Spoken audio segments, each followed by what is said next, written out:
Слышали ли вы, что русский глагол имеет не только 3 формы времени, но и 2 вида – несовершенный и совершенный? А знаете, когда совершенный вид вообще не употребляется? Понимаете ли разницу в использовании глаголов «покупать» и «купить»? Всем привет! С вами 7 минут русского языка снова Мова. Меня зовут Людмила.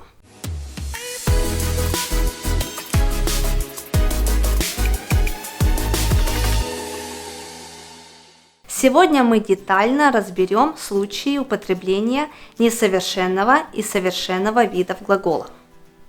Почти все глаголы в русском языке имеют 2 вида – несовершенный и совершенный. Например, начинать – начать, смотреть – посмотреть, помогать – помочь и так далее. Начнем с настоящего времени. И тут сразу хорошая новость. В настоящем времени используются глаголы только несовершенного вида. В свою очередь, настоящее время имеет 2 случая. Первый, когда мы говорим о регулярности действия. Например, обычно я готовлю на завтрак овсяную кашу с бананом. Инфинитив «готовить» – несовершенный вид. Каждые выходные они покупают продукты в супермаркете. Инфинитив «покупать» – несовершенный вид. Словами-помощниками регулярности или повторяемости действия выступают наречия обычно, всегда, часто, иногда, редко, никогда не и прилагательное каждый, например, каждое утро или каждый год. Второй случай. Действие, которое происходит прямо сейчас, в данный момент, в эти дни. Например, она сейчас читает книгу на английском языке. Инфинитив «читать». В эти дни они готовятся к семинару. Инфинитив «готовиться».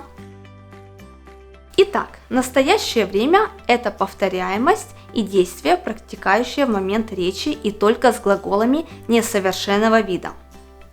В прошедшем времени используются оба вида. Сначала давайте посмотрим на все случаи употребления глаголов несовершенного вида в прошедшем времени. Первый. Факт совершения действия, да или нет. Факт в прошлом был, но может быть мы не помним деталей, не хотим продолжать говорить об этом, или просто мы начали его совершать, но не закончили. Например, я смотрел фильм «Бруклин». Инфинитив «смотреть». Несовершенный вид. Факт просмотра в прошлом есть, но скорее всего человек не намерен обсуждать сейчас этот фильм. Второй случай, когда мы говорим о процессе времени в прошлом, как долго, сколько времени это продолжалось. Например, я вчера читала новости 30 минут. Инфинитив «читать». Несовершенный вид, потому что 30 минут говорит нам о продолжительности в процессе действия в прошлом и только, без указания на какой-либо результат. Третий случай – параллельность действий. Например, она читала статью и переводила незнакомые слова. Инфинитивы «читать», «переводить» – несовершенный вид, потому что действия совершались одновременно.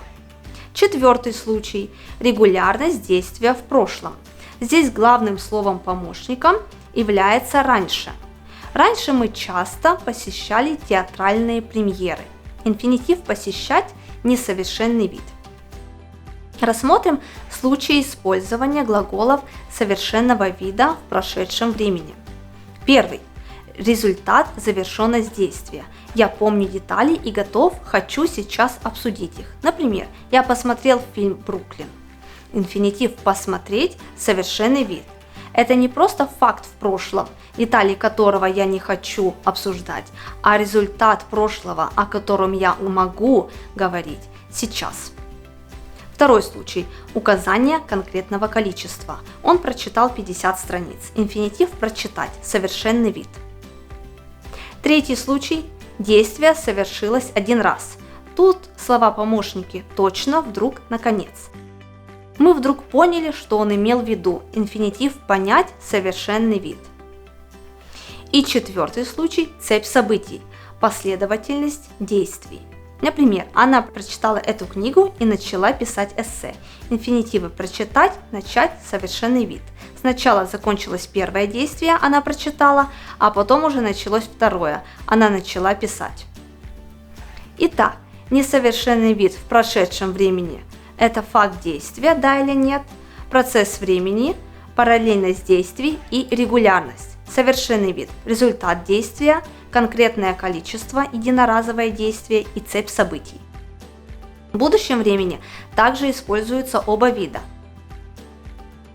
Несовершенный вид в будущем времени.